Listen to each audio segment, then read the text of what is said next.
Simply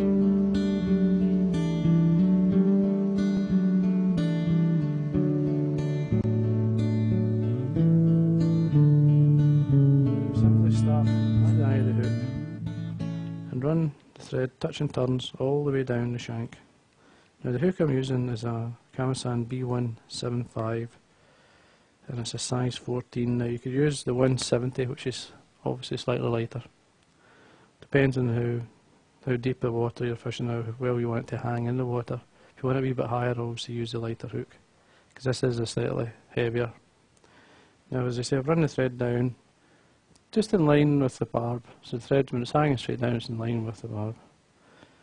Now for the tail, as I said, I'm going to use the Greenwells feathers, and I use some of the bigger fibres. And all you do is bring them 90 degrees from the stem, which will naturally line the tips up for you, and then remove a good half a dozen sew fibres. Tail length, looking at the length of the hook. That goes over the back. Could be shorter, it's entirely up to you. Just a couple of turns to hold. Then get your wire.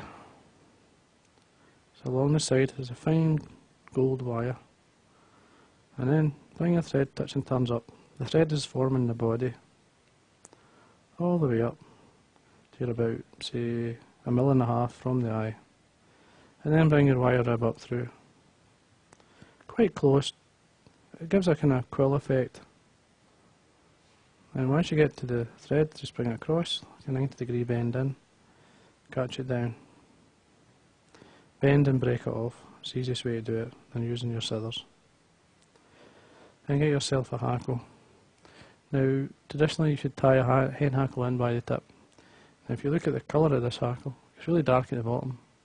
And the best marked area is at the tip anyway, so you've got to tie it in up at this point. Now the way I like to tie it in, simply just to draw the fibres back to reveal the point. Just bring it on the side, with a good side facing, say myself, you're seeing the underside of the feather. A couple of turns down, a couple of turns back up, which locks in the point. Now break off or cut away the point, whatever you want, but you must, if you're going to break off like I'm doing, you must keep the thread really tight, just pull it. And then stroking the fibres back, folding the fibres. Do a couple of turns, one turn in front of the other, just bring it one. Now looking, as I say, 2 is plenty. There we are. Just bring it up beside the thread and run it down towards the eye. And fold it back. Tucking it back and bring the thread back up. And break this off. Now I'm going to wax the thread again to make sure there's wax on the thread all the time. Just have a look to see how it's sitting. Now what I do is, to hold the fibres together, and the starling is not the easiest fibre to use. What I do is I take a right and a left, one slip from each side, and I trim the stem and the feather off together like this. Keeps the fibres together so you can tie them on. As I say, you take one from each side, just going down.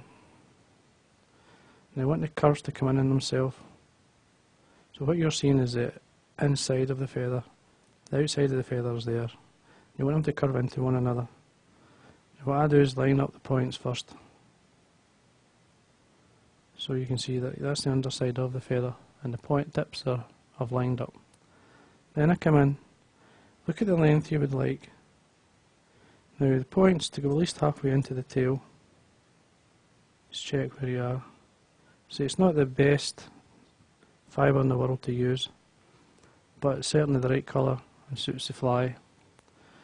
Now come up, bring them both together and do a pinch and loop. Take the thread into your fingers, pinch the thread to keep it tight, then bring the thread straight down and then slowly allow the thread to come through your fingers and thumb to the head. A couple of turns to lock that in. Now have a look to see how it's sitting. Just double checking how it looks. Now that is okay, not the best swing in the world, but it's a fishing fly. Another 2 or 3 turns to make sure it's not going to move. Come in and trim away the waste. Then what I'm going to do is bring the thread to the front and really build up the head using the thread nice and tight. Then get a bit of finishing tool and straighten a bit finish. 1, 2, 3, 4 is plenty. Tighten up. Now the gossamer threads are actually quite thick in comparison to what you can buy nowadays. You've just got to be careful when you're using them. I actually learnt to tie using these, so everything else is easy after that. Then all we've got to do is come in and varnish the head all the way around. You could give it another coat if you wish, but one's usually not too bad. Make sure the eye's clean.